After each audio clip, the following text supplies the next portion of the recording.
आज ये जो है हमने कमलाबारी इसका इनॉग्रेशन किया है। बहुत ही अच्छा यहाँ पे प्रोग्राम आयोजन किया गया था, सभी लोगों ने बहुत उत्साह से वेलकम किया है। और मैं यहाँ पे इससे पहले भी विजिट करी थी, तो उस टाइम पे मुझे बताया गया था कि इसको प्रिपेयर किया जा रहा है इनॉग्रेशन के लिए। तो जब मैंने आज विजिट किया तो मैंने देखा कि काफ़ी इसको क्लीनलीनेस और सब कर दिया गया है, तो पब्लिक के लिए इसको काफ़ी फ्रेंडली बना दिया गया है। वो सब काफ़ी अच्छा था। बाकी अंदर वहाँ पर एक पुखरी है, वहाँ पर हमने 2 स्वान्स को भी रिलीज किया है, एक एनवायरनमेंट कंजर्वेशन और प्रोटेक्शन के सिंबोलिज्म में। और उसके बाद यहाँ पर हमने जैसा कि है कि जुबिन गर्ग जी का स्टैचू का एक तरीके से फाउंडेशन किया है। तो मैं बस यही रिक्वेस्ट करूँगी सब लोगों को कि आप लोग आइए, और यहाँ पर काफ़ी नेचुरल एनवायरनमेंट है, काफ़ी प्रोटेक्ट किया गया है यहाँ पे नेचर को। यहाँ पर आके विजिट कीजिए, और आई होप कि स्टैचू भी हमारा बहुत जल्दी रेडी हो जाएगा, तो उसके बाद आप साथ में इस पार्क में नेचर के साथ आप जुबिन गर्ग जी को आके भी अपना ट्रिब्यूट आके दे सकते हैं। तो काफ़ी अच्छा आयोजन था, मुझे काफ़ी अच्छा और काफ़ी पॉजिटिव यहाँ पर आके लगा है। এইটো ক্ষুদ্ৰ চাহ খেতিয়কসকলৰ পিনৰ পৰা এনেকুৱা এটা যদি কৰা যায় কেনেকুৱা হয়, আৰু সেই কাৰণে এই সিদ্ধান্তটো লৈছিলোঁ। আৰু ইয়াত কমলাবাৰী বনভোজ পৰিচালনা সমিতিয়েও আমাক সহায় কৰাৰ কাৰণে তেখেতসকলক ধন্যবাদ জনাইছোঁ। আজি এই দিনটোত আমাৰ নাজিৰা সমজিলাৰ আয়ুক্ত মহোদয়গৰাকীকো ধন্যবাদ জনাইছোঁ। আৰু আমি ভাবিছোঁ এইটো যি চিন্তা কৰি আমি কৰিছোঁ, ইয়াৰ যাতে সোনকালে আমি প্ৰতিমূৰ্তি প্ৰতিষ্ঠা কৰি উদ্বোধন কৰিব পাৰোঁ, তাৰ কাৰণে ভগৱানৰ ওচৰত প্ৰাৰ্থনা জনাইছোঁ।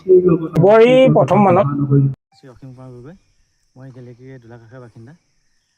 মই সৌভাগ্যৱান যে জুবিনদাৰ প্ৰতিমূৰ্তিভাগ মই নিৰ্মাণ কৰিবলৈ সুবিধা পাইছোঁ। ইয়াৰ পূৰ্বে এভাগি মোৰ কাম ইতিমধ্যে ৰাইজৰ মাজলৈ পঠাইছোঁ। এই সুযোগতে মই প্ৰথমে কৃতজ্ঞতা আৰু ধন্যবাদ জনাম যে ক্ষুদ্ৰ খেতিয়ক সন্থাৰ এই বিষয়ববীয়াসকল তথা মোৰ শ্ৰদ্ধাৰ দাদাসকলে মোক যে সেই বিশ্বাস আৰু আস্থাত লৈ এই কামভাগ মোৰ হাতত অৰ্পণ কৰিছে।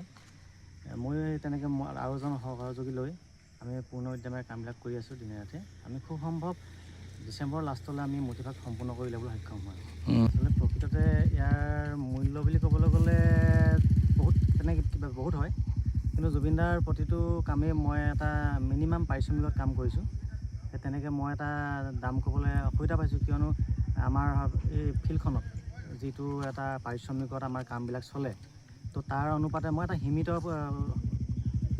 অনুদান সাহাৰ্য লৈ বা পাৰিশ্ৰমিক লৈ মই কামটো কৰিছোঁ। তথাপি ইমানো হেৰি নহয়, যিটো আমাৰ প্ৰাপ্য বুলি ভাবোঁ বা আমি কষ্টৰ যিটো পাৰিশ্ৰমিক সেইটো আমি লৈছোঁ। খালি নিৰ্দিষ্টকৈ কৈ দিবলৈ দিগদাৰ হয়, কাৰণ আমাৰ তলৰ পেডিষ্টাইলটো আছে, পেডিষ্টাইলৰ কামো আছে, মূৰ্তিভাগো কৰিছোঁ। আমি দুটা টিমে কাম কৰি আছোঁ, সেইকাৰণে ইমানটোতে শেষ হ'ব বুলি ক'বলৈ দিগদাৰ হয় অকণমান। আমিতো এতিয়া কাম আৰম্ভ কৰা এমাহ ওচৰত হ'ব হ'ল। হয়তো আমি কিন্তু মাজতে আমি অকণমান কেইদিনমান ৰ'বলগীয়া হৈছিলে। আমাৰ এখন কলেজ আছে, ফাইন আৰ্টৰ কলেজ শিমলুগুৰিতে, তাৰ পৰীক্ষা চলি আছিলে। পৰীক্ষাত ব্যস্ত থকাৰ কাৰণে কামখিনি আমি স্থগিত ৰখা হৈছিলে। এতিয়া কালি পৰীক্ষা শেষ হৈছে, আজিৰ পৰা আমি কাম ষ্টাৰ্ট কৰিছোঁ। ডিচেম্বৰ লাষ্টলৈ আমি কাম ৰাইজৰ মাজলৈ পঠাবলৈ চেষ্টা কৰিছোঁ। ঠিক আছে।